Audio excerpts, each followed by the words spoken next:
dami ho na nangyayari sa aming bansa. Hallelujah. Sinabi rin ito, Lord, ni Prophet Sado na ang Pilipinas ugahan ay napapalibutan, Panginoon, ng mga leaders na greedy o mga sakim sa kapangyarihan. 2015, Lord, ito'y kanyang i-declare at nakikita namin ang realidad nito sa aming bayan. Panginoon, pinopromote namin, O God, in the name of Jesus, ang righteousness sa Camarines Sur, sa aming distrito, sa distrito.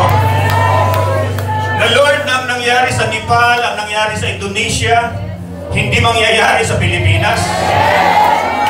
Ang mangyayari sa Pilipinas, Panginoon, muling mong iaangat, muling babangon, at magsisimula, O Diyos, ang isang huwarang bayan sa distrito at sa lahat ng lugar sa Camarines Sur. Pagkapuyin mo, Lord, ang mga pastors, ang mga leaders, ang mga churches na mangaral ng may transformation, mangaral ng may pagpapakumbaba, mangaral ng may kapangyarihan na walang kinatatakutan in the name of Jesus. At Lord, mag-select ka, Lord, mag-choose ka, O God, ng mga kabataan na mahal ka. Nakita mo, Lord, i-shake mo, O God, ang distrito, Panginoon, ang righteousness. I-expose mo, Lord, ang lahat ng maling ginagawa ng mga leaders. Ikaw na lang po ang pag-asa ng aming bayan. Ama, dinadalangin namin, Lord, ang San Fernando, ang Milaor, ang Pasakaw, ang Likmanan, Minalabak, lahat, Lord, ng nasasakupan, Panginoon, ng distrito, na makapagtanim pa ng maraming churches, makapaghugog pa ng maraming kabataan. At Lord, ibalik mo sa mga lingkod mo, sa mga anak mo, Panginoon, ang matinding pagmamahal sa iyo. Hallelujah. Ng mga kabataan, O God, ng bawat distrito, lalo, Lord, ang distrito, lahat ng district, O God. Hallelujah. Every time na sila'y nananalangin, Panginoon, may apoy mula sa langit na bumababa, O God, na siyang susunog, Lord, ng lahat ng detachment at balwarte ng diablo sa aming bayan, Panginoon. Lord, sabi mo, God, sa Proverbs 14:35, righteousness exalt the nation. Hallelujah. Lord, pinopromote ng bawat simbahan ang katwiran. Ang dami ang kontrobersya sa pamahalaan. Hallelujah. Hallelujah. Oh, hallelujah, Lord. Naninikluhod kami sa iyong harapan, mahabag ka sa aming bayan. Every September, Lord, 12 milyong Bicolano galing sa iba't ibang bansa, Panginoon, ang lumuluhod kay Ina. Ama, mahabag ka po. Walang ibang dapat luhurahan kundi ikaw.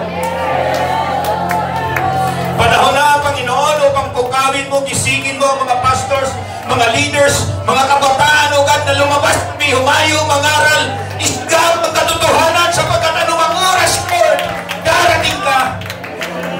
Panginoon, lahat ng namumuno sa aming bayan, mayor, mga vice mayor, councilor, barangay captain, kagawad, kapulisan, kasundaluhan, mga paaralan, magkaroon, Lord, ng revolution of righteousness. Hallelujah. Hallelujah. Lord, mahabag ka po sa distrito, maawa ka.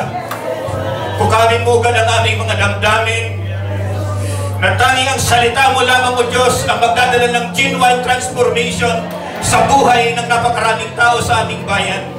Lord, ngayong hapon, ngayong gabi, itinataas po namin sa iyo ang distrito.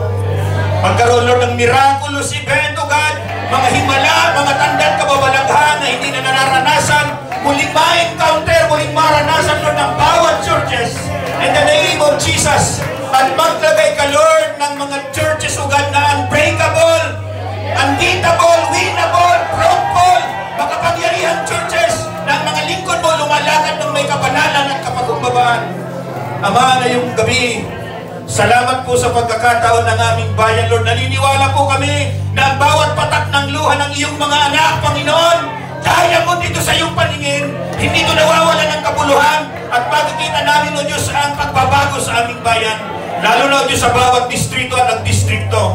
Lord, ibinabalik ko po sa iyo ngayong gabi ang lahat ng karangalan, ang lahat ng papuri, ang lahat ng pagdakila, ang lahat ng pagluwalhati. Tanging sa iyo lamang, sa makapangyarihang pangalan ni Jesus na siyang aming Panginoon at dakilang tagapagligtas.